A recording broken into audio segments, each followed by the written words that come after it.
Hi అండి. ఈ story నచ్చితే సబ్స్క్రైబ్ చేసుకొని లైక్ చేయడం మర్చిపోవద్దు. రామ్‌ని చూడగానే భయంతో బిగుసుకుపోయింది సీత. చచ్చానురా బాబు!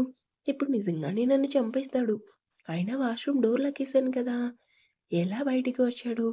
కొంపదీసి వీడికి మ్యాజికొచ్చా అనుకుంది. 2 చేతులు జేబులో పెట్టుకొని సన్నగా నవ్వుతూ అనుకున్నాను.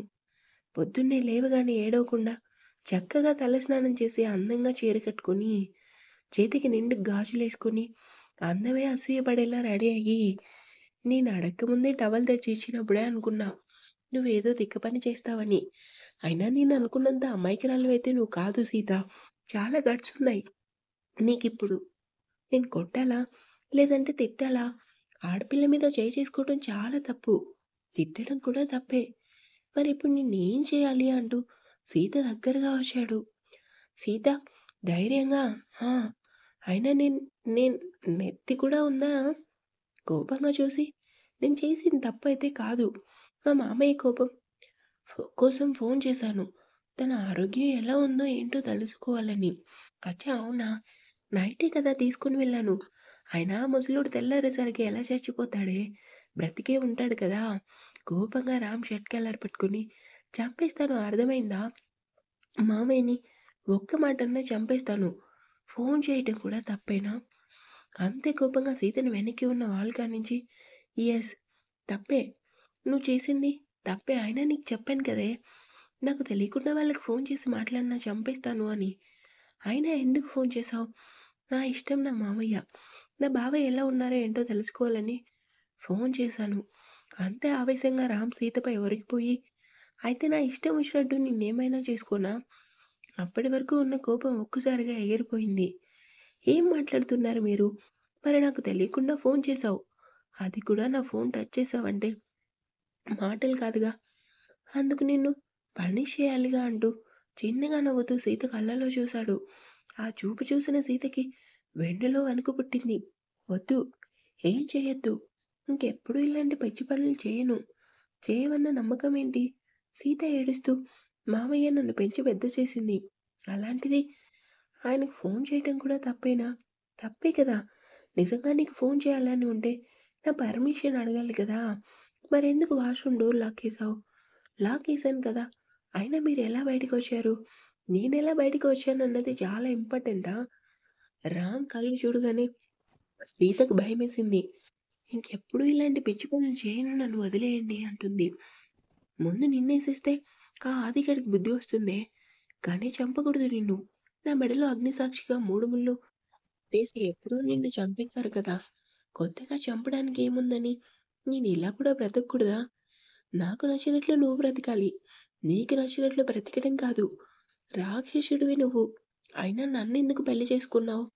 నీతో కాపురం చేయటానికా? పటాపటా పళ్ళు నూరేసింది సీత. కొంచెం కూడా నీకు సిగ్గు లేదా? నాతో ఎందుకు ఈ రకంగా మాట్లాడుతున్నావు? పెళ్ళాంతో ఇలానే కదా మాట్లాడేది. చెప్పాను కదా! నీతో కాపురం చేయాలని అంటూ ఒక్కసారిగా సీతని ఎత్తుకున్నాడు. సీతకేం జరుగుతుందో అర్థమయ్యేలోపే బెడ్ మీద సీతపై మన రామున్నారు. ఒళ్ళంతా చెమటలు పట్టి భయంతో వణుకుపోయింది. సీత ఏం చేస్తున్నావు? నువ్వే కదా అన్నావు నన్నెందుకు పెళ్లి చేసుకున్నారు అని. దానికి జవాబు చెప్తున్నానంటూ ఇంచి గ్యాప్‌లో ఫేస్ పెట్టి ఆమె కళ్ళలో చూశాడు. ప్లీజ్ వదిలేయ్ నన్ను అంటుంది. వదలటానికి కాదు నిన్ను పెళ్లి చేసుకుంది అంటూ సీత పెదవుల దగ్గరగా వచ్చాడు సీత ఏడుస్తుంటే. అర్థమైంది. ఇంకెప్పుడు మామయ్య, బావ వాళ్ళకి ఫోన్ చేయను. నువ్వు చెప్పినట్లే నడుచుకుంటాను. బుద్ధిగా నీ మాట వింటాను. నిన్ను కాదని ఎలాంటి తిక్క పనులు చేయను. వదిలేయ్. నీకు దండం పెడతాను. రామ్ ఒక్కసారిగా పైకి లేచి గుడ్. అర్థమైంది కదా! నాకు తెలియకుండా ఫోన్ చేస్తే నేనేం చేస్తానో ఇంకోసారి ఇలాంటి పిచ్చి పనులు చేస్తే నిజంగా నేను చేయాల్సిందంతా చేస్తాను. సీత భయంగా ముడుచుకుపోయి రామ్ వైపు బిక్కుబిక్కుమంటూ చూస్తుండిపోయింది.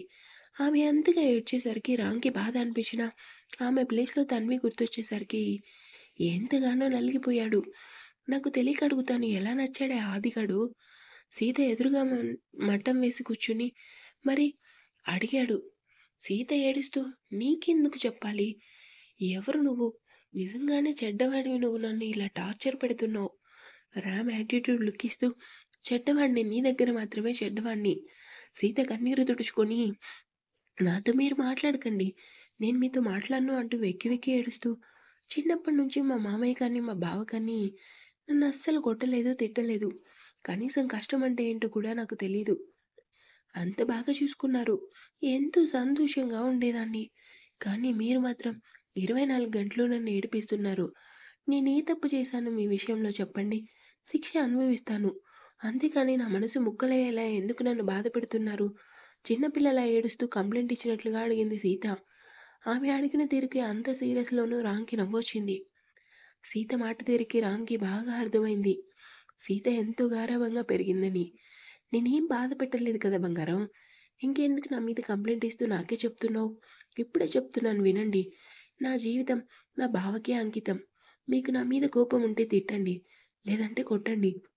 అంతేకానీ ఇలా నా దగ్గరికి మాత్రం రాకండి. ఎందుకు నీ దగ్గరికి నేనొస్తుంటే నీకు ఫీలింగ్స్ వస్తున్నాయా? కాదు. మరి నాకైతే మీరు వంటి మీద చెయ్యి వేస్తే చాలు. తేళ్లు పాకుతున్నట్టు ఉంది. నా వంటి మీద మా బావ మాత్రమే చెయ్యి వేయాలి. అలానే ఇంకోసారి మీరిలా చేశారంటే, నేను ఊరేసుకొని చచ్చిపోతాను. ఇంకెప్పుడు నా మీద చెయ్యి వేయకండి అంటూ భయంగా చూసింది. చావకు. ఇంక నీ దగ్గరికి రానులే కానీ, నాకు తెలియకుండా ఇంకోసారి ఫోను కట్టా చేస్తే ఏం చేయను? లేదు ఈసారి మీరు చెప్పినట్లే అన్ని పనులు చేస్తా. మీకు తెలియకుండా ఎటువంటి పిచ్చి పనులు జరగవు. నేను లేని టైంలో చేస్తే మీరే నన్ను చంపేయండి. చంపనులే కానీ, ఒక పని మాత్రం చేస్తా. ఏంటిది? ఒకసారి నీ చెవి ఇలా పెట్టు. ఎందుకు? నువ్వే కదా నిన్ను ముట్టుకోవద్దన్నావు. అందుకే చెవి ఇలా పెట్టు. సీత భయంగానే రామ్ దగ్గరకొచ్చింది. నన్ను కాదని నిన్ను ఎటువంటి పిచ్చి పనులైనా చేశావనుకో, మాటి మాటికి అంటున్నావు కదా ఎవరు నువ్వు అని. సేమ్ ఇదే రిపీట్ అయితే, నీకు పుట్టే పిల్లలకి తండ్రి నేనే అవుతాను. అర్థమైందా? అంటూ చిన్నగా నవ్వి వాష్‌రూమ్‌కెళ్ళాడు. అతని మాటలేం అర్థం కాక అలానే చూస్తుండిపోయింది. కాసేపటికి రామ్ మాటలయ్యేసరికి సీత తనలో తానే విరక్తిగా నవ్వుకుంది. స్టైల్‌గా రెడీ అయ్యి కిందకొచ్చాడు రామ్. నేరుగా అతని చూపు డైనింగ్ టేబుల్ దగ్గర ఆగింది. రెడ్ కలర్ సిల్క్ శారీలో ఎంతో అందంగా ఉంది సీత. ఈ పిల్ల నిజంగానే చాలా డిఫరెంట్. మీద పడ్డాను. లేదు అప్పుడే తలస్నానం చేసి చీర మార్చేసింది. దీనికి దూరంగానే ఉంటూ నరకం చూపించాలి. లేదంటే పనవ్వదు. ఏమాత్రం ఇంకోసారి వంటి మీద చేయి వేసినా చచ్చిపోయినా చచ్చిపోయిద్దిది అనుకుని డైనింగ్ టేబుల్ దగ్గరకొచ్చాడు. ప్లేట్‌లో దోసేసి, బౌల్‌లో చట్నీ ఏసి ప్లేట్ అతని ముందు పెట్టింది. రామ్ ఆశ్చర్యంగా ఏంటి నాకే బ్రేక్‌ఫాస్ట్ పెడుతుంటే కలా నిజమా? మౌనంగా గ్లాస్‌లో వాటర్ పోసి పక్కన పెట్టింది. రూమ్‌లో ఇచ్చిన ట్రీట్‌మెంట్ సరిపోలేదా? నాకు బ్రేక్‌ఫాస్ట్ పెడుతున్నావు. నేనేమి ఎటువంటి పిచ్చి పనులు చేయడం లేదు. మీరు ఆశ్చర్యపోకండి. చెప్పాను కదా! బుద్ధిగా మీ మాట వింటానని. అదే చేస్తున్నా. అచ్చా అంటూ దోస ముక్క తుంచి చట్నీలో ముంచి తింటూ నాట్ బ్యాడ్. ఐ థింక్ మీ బావ నీ వంటకే పడిపోయుంటాడు కదా! సీత ఏం మాట్లాడలేదు. మౌనంగా అతని కళ్ళలో చూసింది. కత్తి ఉంటే బావున్ను. నిన్ను చంపేసి పారిపోయేదాన్ని. ఆ దేవుడు వీడికి మానవత్వం, జాలి, దయ అలాంటివి ఏమి ఇవ్వలేదు. అడ్డదిడ్డంగా పెరిగిందే కాకుండా మళ్ళీ డైలాగ్స్ కొడుతున్నాడు. ఏం చేయాలి వీడిని వదిలించుకోవటం అంటే మన చావు మనం వెతుక్కున్నట్టే. ఏంటి నన్ను చంపేయాలన్నంత కోపంగా ఉందా? అవును కానీ చంపలేను కదా! పోయిన జన్మలో ఏదో పాపం చేసుంటాను. అందుకే ఈ జన్మలో శిక్ష అనుభవిస్తున్నా. అవును సీత, నువ్వు చెప్పింది కరెక్ట్. నేను కూడా పోయిన జన్మలో ఏదో పుణ్యం చేసుంటాను. అందుకే ఈ జన్మలో ఇంత అందమైన పెళ్ళాం దొరికింది. కాకపోతే తింగరదే అంటూ పైకి లేచి హ్యాండ్ వాష్ చేసుకున్నాడు. అతని మాటలకి నోరు తెరవలేక కోపంగా అతని చేతికి టవలిస్తుంటే, ఏంటి నా పనులన్నీ కరెక్ట్ టైంకి చేస్తున్నావు? కక్కలేక మింగలేక మనసుని కష్టంగా ఉన్నా చేయాల్సొస్తుంది. చేయకపోయినా బెదిరించి మరీ చేయిస్తుంటావు కదా! అదైతే నిజమేలే బంగారం అనేసరికి సీతకి ఆది గుర్తొచ్చి కంట్లో నీళ్ళు తిరిగాయి. ఏమైంది? మీ ప్రియమైన బావ గుర్తొచ్చాడా ఏడుస్తున్నావు? నిజంగా నన్ను ఇంత బాధపెడుతున్నావు చూడు. అంతకంతా నేను ప్రతీకారం తీర్చుకోకపోతే నా పేరు సీతనే కాదు. సీత కాకపోతే రామ్ సీత అని పెట్టుకో బావుంటుంది అంటాడు. నీతో మాట్లాడినా బండరాయితో మాట్లాడినా ఒకటే. ఖచ్చితంగా నా ఉసురు నీకు తగులుతుంది. నీ ఉసురు తగిలి నాకేమైనా అయితే బాధపడాల్సింది నేను కాదు నువ్వు. అంటూ సీత నడుం చుట్టూ టవలేసి ఆమె లాక్కుంటూ పోయి రూమ్‌లో విసురుగా బెడ్ మీద పడేసి, ఫోను చూసుకుంటూ నేనొచ్చే వరకు రూమ్‌లోనే ఉండు. ఎక్కడికైనా కదిలావంటే 2 కాళ్ళు విరగ్గొడతా. నేనేమన్నా పశువునా అలా లాక్కొచ్చి పడేశావు? నువ్వే కదా ముట్టుకోకూడదు అన్నావు. అందుకే టవల్ యూజ్ చేశాను అంటూ సిగరెట్ వెలిగించి నేను వచ్చేసరికి లేట్ అవుతుంది. అప్పటి వరకు నువ్వు చీకటి గదిలో ఉండు. నా ఫోన్ ముట్టుకున్నందుకు ఇదే నీకు వేసిన శిక్ష అంటూ విండో డోర్ కర్టెన్స్ అన్నీ క్లోజ్ చేసి రూమ్ డోర్ లాకేసి బయటకొచ్చాడు. చిత్ర, చిత్ర చెప్పండి సార్. ఆ పిల్లకి టైంకి ఫుడ్ పెట్టు. అలానే రూమ్ డోర్ ఓపెన్ చేయమని మారం చేసినా సరే, అస్సలు ఓపెన్ చేయక అర్థమైందా? సరే సార్. సిగరెట్ కాల్చుతూ ఫోన్ మాట్లాడుతూ ముందుకొచ్చిన రామ్ ఎదురుగా ఉన్న శౌర్యని చూసి కోపంతో 2 రోజులు ఇంటికి రావేమో అనుకున్నా అప్పుడే వచ్చేసావు. ఎందుకు తనని రూమ్‌లో బంధించావు? మనం అనుకున్నంత మెతక మనిషి అయితే కాదు.